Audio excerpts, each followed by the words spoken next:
tiban hukum urang ina leh ke pasah lako kemudian gelake lemwo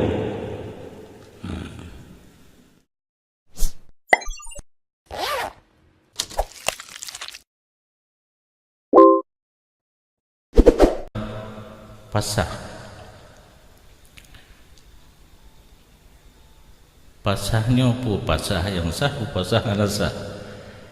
Sebab lawitnya hukum di Kementerian Agama ka menyimpang, bukan le dari real hukum Islam. Program relajit nyoso yang bengeh-bengeh, tapi baik bengeh gegop kelun mentang-mentang. Dalu le jatuh sabo urinang athai geja ba hakim gepegah hana walako napu hana je pasah terus. Sedangkan dalam agama menyodali hak lako pasah hak urinang, tapi ada ketentuan kan begitu teruk laporan jimuhoi suami hana gejak kadang-kadang karena memang yang hana di kampung langsung dipasah. Ini pasah yang tidak sah kadang-kadang. Urinang kawin lain menyuna lalu edah, kadang lalu edah pihana karena ka janji awal kai meme dego awal kan ka kalut-kalut kadang kan kalut keluh tapi kalut lain ka kesempatan nyo yang dijawab malamnya pasah yang sah menurut agama. Setelah terjadi pasah yang sah menurut agama apabila naminan untuk bersatu kembali, karena kamu di Masjid Raya ini kamu gelar setan iblis itu Pak Syekh. Pak Syekhnya menyotengah damai suami isteri dimintakan cara berpisah bercerai.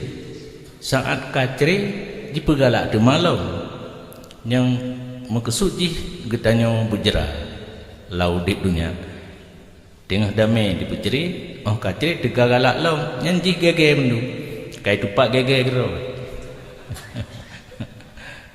Karena urinang menyo berhadapan Pak Syekh hidup hino bak kening, maka menyo muka ditanya hana tak palain bak muka tak kalan hinang geduk drog Pak Syekh dihias ada hana dari siat begitu melikat bak kekitung itu Pak Syekh, maka saya melikat urinang hana putanya uragam ho mata tetap bak kekitung kan bak kan bak bahu na urinang no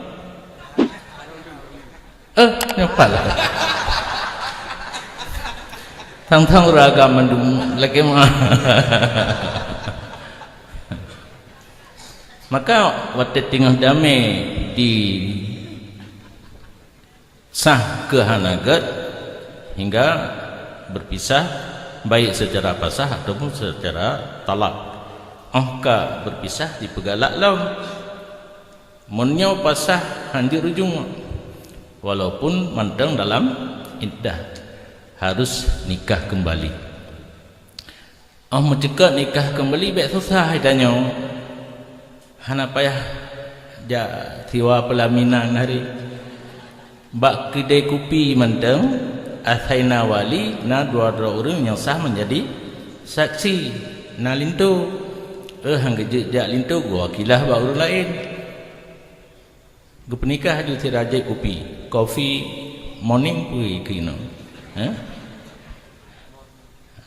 home tha kapi na garu na pupuci nyan punya pasah nanti rujuk tapi harus nikah kembali. Hana mai ranuk hana ranuk pur ranuk pun ranuk telatih ranuk do pur ranuk ranuk kaca hana payah boh kaca-kaca lipu kaca lo katuha kadang ka pu ploton wati ho tap kaca lo